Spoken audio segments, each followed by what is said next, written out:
Okay, guys, so the literary theory I think it is reader response, because I went through the slides and I was reading it, and it was saying, this theory says the story must be interpreted and filled in by the reader. So everyone has a different point of view when they're reading the story, their own personal experiences and stuff. And we have a really unreliable narrator in the story, so you have to guess some details and use your own kind of theories to analyze it. Yeah, there's evidence in the end of the story when it's like it could either be a taxi or a clock car. It's up to the reader's interpretation. So the author doesn't really disclose all this information. A lot of times the author asks questions. He'll just ask questions to himself that we never really get answers to. So it's basically up to whatever you interpret, whatever you think. Yeah, and building off of that, definitely you have to interpret your own way, because there's so many hidden little things that especially with the cigarettes, the bell, everything kind of has its own symbolism. And with the plot being so linear, I think that's what you were saying, Ms. Blunden. But because of that, it's it jumps from here to here to here, but you kind of got to piece everything. It's almost like a puzzle, and you're putting it in specific order to see a picture. So that's how I see it. And also, I think you could tie it in a little bit with feminism stuff, because his wife got raped, and well, supposedly, so that can tie in with woman being used and everything. So yeah. Building off Easton's point, I thought it went with structuralist and formalist, because there's a lot of hidden literary devices that really enhance the story, and such as symbols with the watch, the mirror, and his notes even. I also think it also leaves a mystery for, because he uses first person point of view versus third person omniscient, and it also could tie into a reader response, as you have to kind of decide, well, is this somebody else or is this him talking to himself? You even get to interpret it. Did he kill the right person? Is he satisfied with that? At the beginning, you don't really know who's writing the notes, and then once you start to realize, oh, he doesn't remember things, you have to piece together, oh, he had to do this before, and now he's lost his memory, and he's trying to piece everything together. He's in a puzzle while we're in a puzzle trying to put the story together. He's trying to put his life together, because that's what all the pieces, all the notes are for. There are instructions for him, so that he can figure stuff out. I think the most fitting theory is reader response as well, right? There's 14 pages, but in all of them you're always so confused. What's going on? What's he doing? Who's he talking to? You have to piece this all together. I didn't know he was in a hospital. I thought he was in an apartment. But you have to understand it. You have to develop it yourself. It's just your opinion. The author's just leaving everything up to you to decide. If he remembered, if he knew what he was doing, maybe he was just pretending all the entire time. Yeah, it kind of makes you feel more connected to the character, because you're just as confused as he is. You just don't, you're getting what he's getting. You miss pieces, and you have to fill them in with the notes and the blanks, because I didn't really comprehend the fact that his wife was murdered. He's trying to get the murderer until the end. When he had the picture of the guy tattooed on his chest, I was like, oh, okay, he's trying to find this person, and to find this person, he needs to be able to remember. So there's little road maps. His whole body was a map. There was different arrows pointing everywhere. This is the man that killed and raped your wife. You need to do this. And he did it backwards so that he could specifically read it in the mirror. The way he did it was almost like he was the treasure map, and his quest was to get vengeance, or Yeah, going back on what you said, you're almost in the story because you're just as confused as the main character. It's almost like your memory is being lost every time you start a new paragraph. So wait, how does this connect to the other bits of information we got? And it makes you feel more connected to the character. Yeah, it really puts you into the story. When he wakes up, it's how he's lost. I actually agree that, building off both of you, every time he wakes up, we're lost as well. What's going on? The last phrase will be something, him looking in the mirror, for example, right? And suddenly he wakes up somewhere else. And so it's up to your interpretation due to the vague information that the author is just not providing on purpose. We have to fill in those little blanks of how he got to that tattoo parlor, how he got in the taxi, how he killed the guy. We don't know if he stabbed him, if he beat him to the ground. We don't know if he like shot him. We don't know. It's up to us to interpret. Yeah, I was like going off of what Sarah was saying, like the fact that he didn't use like third person, he was actually using the word like you. He was trying to get you to like, and that's kind of why it relates to like reader's response, because he's wanting you to like pick and like, make your own assumptions, find your own clues and pieces and like make it your own kind of, because he's just like, yeah, like you did this, you did that, you're feeling this, you're feeling that and stuff. So it's like, okay, like what am I gonna do and like how do I actually like relate to it? Because I also feel like it's harder when like you can't really relate to the story, because like obviously like for readers who's trying to get to the story, you can't relate to memory loss. Well, yeah, like if you could relate to memory loss and you wouldn't be reading the story. Yeah, he would remember the story. Yeah, exactly. So then in order to like get that reader to actually I guess like relate, he used the you tense and everything. Yeah. Hearing those points, I actually now think it's more of a reader response Yeah. versus Well, I feel like a it also is, like, structuralist. Yeah. It could definitely be I more. can see the structural too, because there are a lot of like little things you can pull out and you have to depict yourself, and like you have to interpret your own meaning about it. And I think the author meant to do that. He meant to leave those in here and there. So already. All right. Well, the next question that we're going to be doing is: in this story, characters experience emotional struggles while trying to understand events in the past. What does this text suggest about the risks involved for the search for truth? So basically, he wakes up and he doesn't understand anything, right? So he's kind of more panicked, and you could even see at the end he was a very flustered type person. If he didn't have his notes, if he didn't have a pen to write stuff down, he would get really flustered. Like when he was in the cop car or the taxi, he was knocking on the glass or on the plastic, and he was like, I need a pen, like I need a pen, because he knows he's gonna forget. I might have to disagree.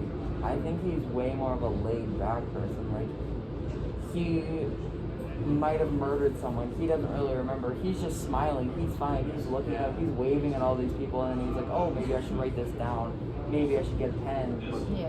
He's not like, I need a pen right now. He's not like super concerned. As like when I read it, I didn't find him to be super like rushed when he See, wakes I up. found him to be He's more kinda- panicked because he wanted to remember that he killed this person. Because if he doesn't remember, he's gonna keep going and trying to kill the same person. And Search that truth.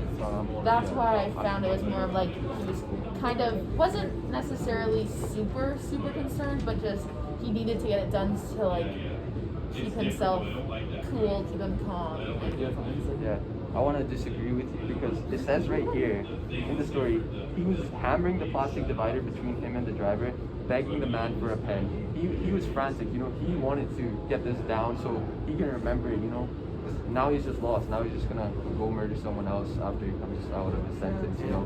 Yeah. Or like murder someone in prison. There's tons of people that are bald. And there's no like necessary.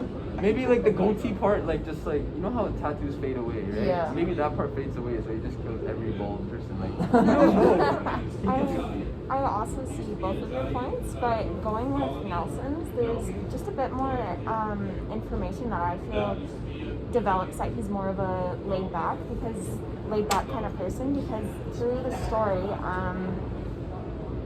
I don't know about you, but if I thought somebody was trying to kill me, I would start freaking out. But he just goes back to sleep. Yeah, and- when there's a sign on the roof, Yeah. someone's trying to kill you, you need to do something, and then he just shuts I himself. also think he, as a character, is genuinely someone who has lost himself, is disconnected from himself. He's obviously had some sort of psychotic break or has been harmed in some sort of way. And although he was begging the man for a pen, that also kind of shows that he is like that.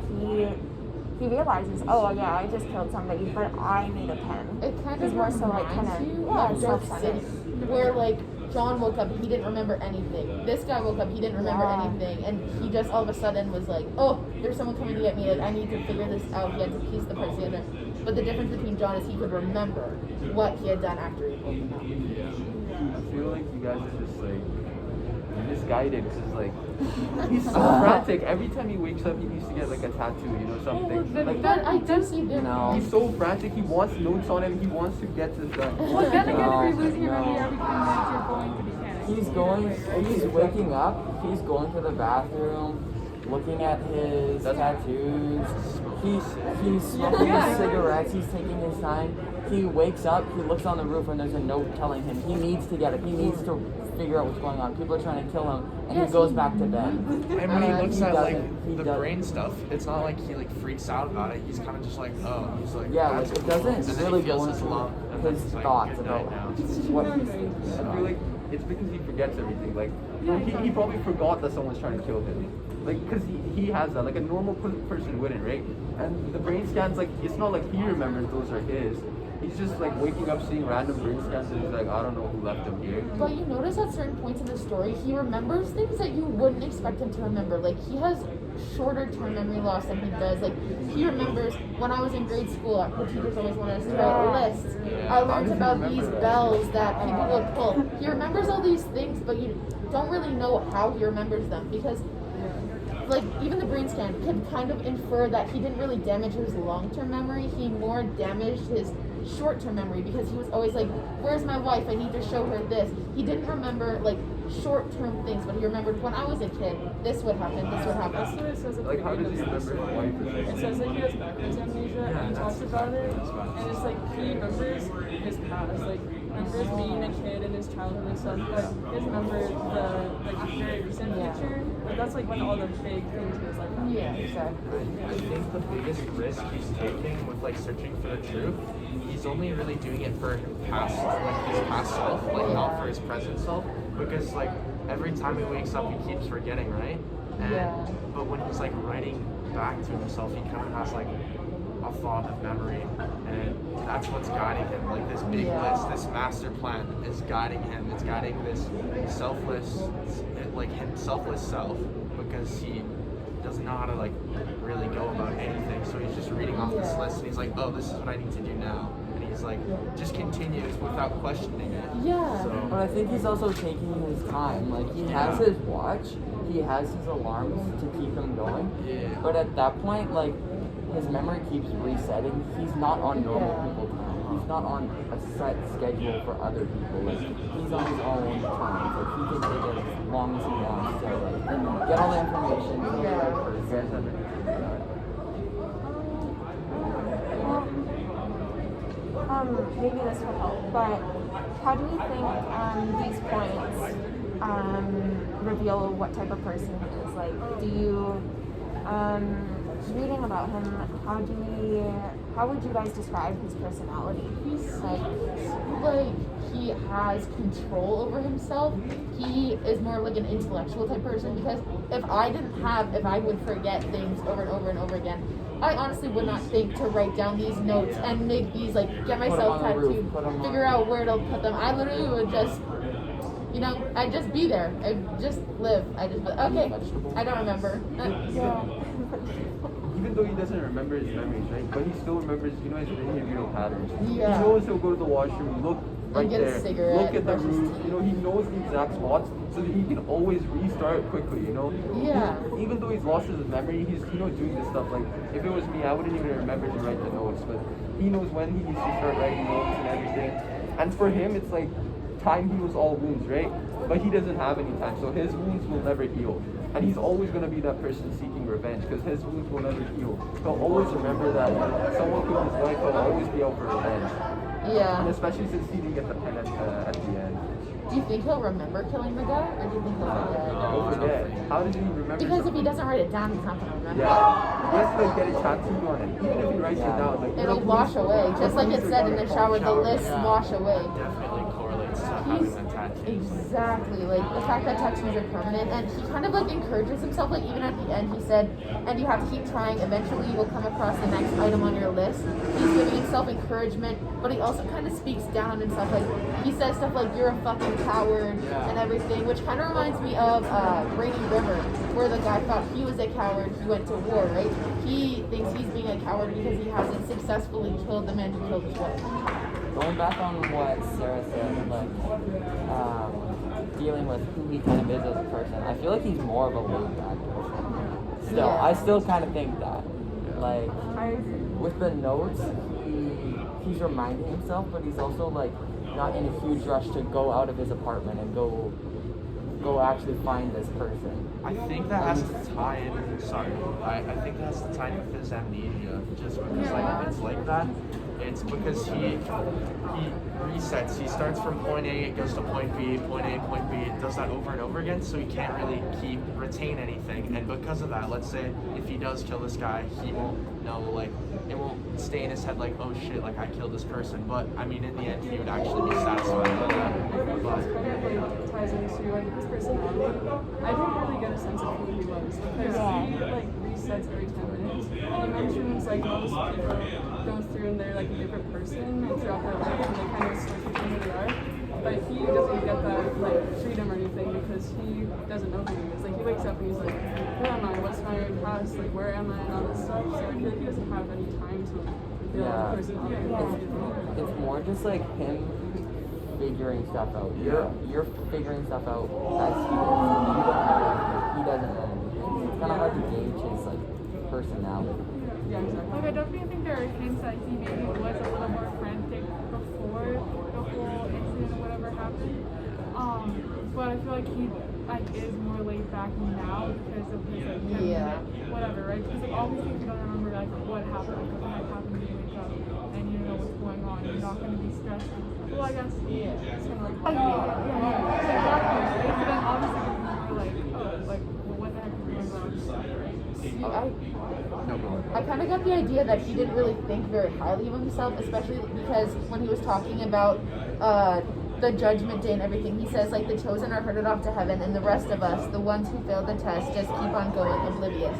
He's kind of talking about the fact like he doesn't think that he is a good person because he's thinking like, oh, the good people get herded off to heaven. It's almost like they're cattle, but he's the wolf that's like doesn't get into heaven. He just kind of is there. So it kind of makes me think that maybe beforehand he could have done something which could have even like provoked his wife's death. Like the fact that he might be guilty in some way for what happened or something else in his this is how life. he's atoning for it. Yeah, By, like, exactly. Giving back to like, oh, I fucked up, so now I have to make up for what Yeah. happened. I also think he does, like, at the very end, he says he's different than everyone else and he's more perfect. Yeah. So I think he has those feelings of, like, guilt and he doesn't like himself, he calls himself the vegetable and, like, he's like living, but he's, like, dead. But at the end, he's, like, symbol of an old you. I think he views himself as a new person and he thinks he's, like, everything out. Yeah, because he finally like got justice for his wife. Like he thought of himself more of like a bad person until he succeeded on his quest to get justice for his wife. It's like a release almost. It's like finally. Yeah. But the sad part is if he isn't able to like write it down, then he won't remember, right? So he'll still be stuck in that loop. You have to talk about it. Yeah, he'll still be stuck in that loop because of that. I feel like there's not enough actually, like, you know how I was saying he's actually frantic? I feel like that's actually not true anymore. I feel like we don't have enough information on him to judge him. We can't really judge him. Only he can judge himself because he's resetting every 10 minutes. We don't know how, you know, in his mind, he's going fast. You know, he wants to get the revenge fast. In real life, you know, he's not being able to, like, in our sense, he's going slow because he has to reset. But in his sense, he's so fast-paced, you know, he's doing such things. He's making the notes so he can go quicker and quicker. But, like, I can't say that he's frantic or laid back. Only That's he can true. say that. And we can't say he's evil or good because we know nothing about it that much. Like, That's the author also leaves true. everything up to the reader to decide. Sorry, I also think all of our perspectives on who we believe he is, and even your previous point where you're like, oh, he's frantic, but then you realize hearing everybody else's point, you have a different view of him. I think that also really does connect to the main literary theory that we all seem to agree on, which is reader response, because things change. yeah, and we all are able to create different ideas of who we think he is as a person and what type of character he is. And as you said, he actually really does talk very condescending towards himself and in saying you can't have a normal life or your life is over, you're a dead man. It shows he's very contradictory throughout the whole thing. Like, he contradicts himself, and it makes it difficult to That's understand. why he's so who he unreliable is. as a Yeah. narrator. I feel like he's just like hating on himself so he can motivate himself, you know? If That's he calls true. himself a vegetable, like, you know, he wants to motivate himself, like, you know, use reverse psychology on himself, you know? He wants to motivate himself so he can go do what his wife, like, you know, avenge his wife. Because if he didn't roast himself, he would just, like, go on living his normal life where Yeah, he's just it forgetting kind of everything. creates a sense of urgency. Like, the fact that he needs to do this for his wife. It's not even like he wants to, he needs to, because if he doesn't, he's not gonna feel satisfied with himself. Going back on what Sarah, Harry, and Cameron all said, like about his personality and stuff, like before his accident, was he able to kill someone? Yeah, that's what I would Like, I had written down, was Earl able to control losing his memory, or was this brought on by his condition? Yeah, that. By losing his memory, did he lose a part of himself that allowed him to, like, normal people in their right mind, I don't think, are able to kill someone? I think you'd be traumatized, right? You'd be Yeah. pretty scarred by this, and having the ability to proceed, to push forward and actually be able to go after this guy would almost be impossible, right? Yeah. Because he would be I traumatized. feel like this is one of the risks of finding the truth. You know, he knows someone killed his wife. He knows the truth now. So now he's taking a risk. You know, he's putting his own life because he's gonna go to jail or he's gonna get killed himself. It's like self-defense, right? So he's taking a risk while trying to go and complete, you know, find the truth and complete it by killing himself. Yeah. It's go ahead. Back to what like Nancy was saying, I kind of thought like, what if he is being condescending to himself like throughout the whole story just so that he can like make himself believe that he isn't guilty? When people are just kind of like being kind of like, oh my goodness, I'm not good enough, oh, I'm not this and stuff, it kind of makes him feel like the victim rather than like he did something. But did he ask him to, like, drop the song? This emotional disconnect, like he doesn't really feel anything other than like the knowledge he needs to do something to avenge his wife. Like it's more knowledge based than emotional because he doesn't really have like that like capacity for guilt because his brain doesn't keep those emotions and it doesn't register that because he's gonna forget it regardless, so he's not gonna feel guilty or sad about the fact that he killed someone.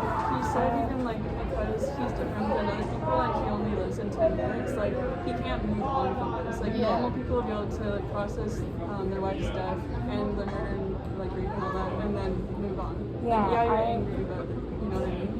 Yeah, seeing Cameron and Chloe's point, I feel like that really connects to the idea of existentialism and one being disconnected from themselves because he's unable to really put those aspects together. And even there's several sentences where he says he lifts his arm but he doesn't, it doesn't move. And also going back to Harry's previous point, in searching for the truth, I feel like one's internal conflict often affects and puts ourselves and others in danger. So and also due to the underlying struggles within being disconnected from yourself, he seems unable to differentiate between what is real and unreal. So was his wife really killed, or was it just something he made up in his head? And he due to his episode, he is unable to recall those past memories and therefore puts people around him in danger and ultimately puts himself in danger as he escapes the hospital, and either he's endangering others by himself or he's not in a safe place anymore, or he's in danger from the guy he ends up killing. Going back to what Cameron said, like, you know, he's written in there, like, remember when he saw the picture of him at the headstone of his wife, right? And he was saying to himself, he's like, you should cry right now, right? You should cry, but he wasn't crying. It shows that he doesn't have any emotions because he's lost them. Like, you know, he forgets to have emotions. Yeah, so he doesn't, it's been too many resets, you know, he's pressed the reset button too many times now, he's forgotten everything. And all he remembers is the one thing, you know, that one emotion of love. He's trying to feel an emotion by completing his wife's, you know, getting revenge for his wife. He wants to feel emotions again. by doing that he'll get his senses back, you know. It kind of makes me wonder if he even like discovered the truth. Like, was that his truth, or did he make up that truth in his head to make it feel better? Because you could even say, like, if we're talking about whether he's guilty or innocent, could he have been the one that was attacking the other man, and the other man was just protecting his wife, and his wife ended up dying in the middle, or something like that? Like, you don't know if that's the true story because he doesn't have the capacity to be able to, like, you know, remember at all. Like, and every time he realizes that his wife is gone, he has to grieve all over again. But we wonder if he actually did get over it, because most people, if they find out that a loved one died over and over and over again, they wouldn't be able to handle it. But it seems like he's gotten over it. Like, he's grieved, he's done. I feel like it's because, you know, like going back to what I said before, like time heals all wounds, right? If he was a normal person, he would eventually like forgive the person who killed his wife. You know, he'd go to court, get justice that way. But since he cannot, like, you know, heal, he cannot forget or forgive, right? He's gonna always, you know, have that one motive, and that's his only motive. Yeah. Jerry, do you have anything to add? I was just gonna say how like when you're saying he has like grief over and over, and like over time he just what did he say? What did he say? Over time, he just got over it. Oh yeah, just got over it. Just like how, you know, it's like his back and everything, but like even though he can't like remember like short words, like in the back of his head he still kind of knows like what he is. Like I feel like in the back of his head he still like those feelings of like grieving over his like wife like over and over and over again, Yeah. right? He just kinda like every single time he does, like a little part of him just kinda like starts to not like forget, just kind of get over it, like not fully obviously.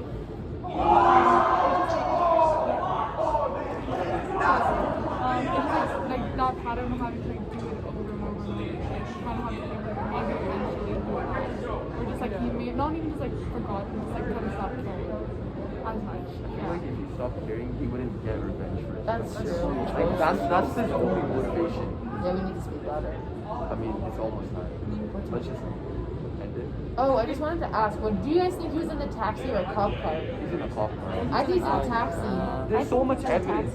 What kind of taxi is a plastic divider? Yeah, exactly. All Yeah. taxis have a plastic No, they divider don't. where they open. What kind like of taxi this. are you in? Taxis have That's a like- plastic divider. No, they don't. The cop cars have bars.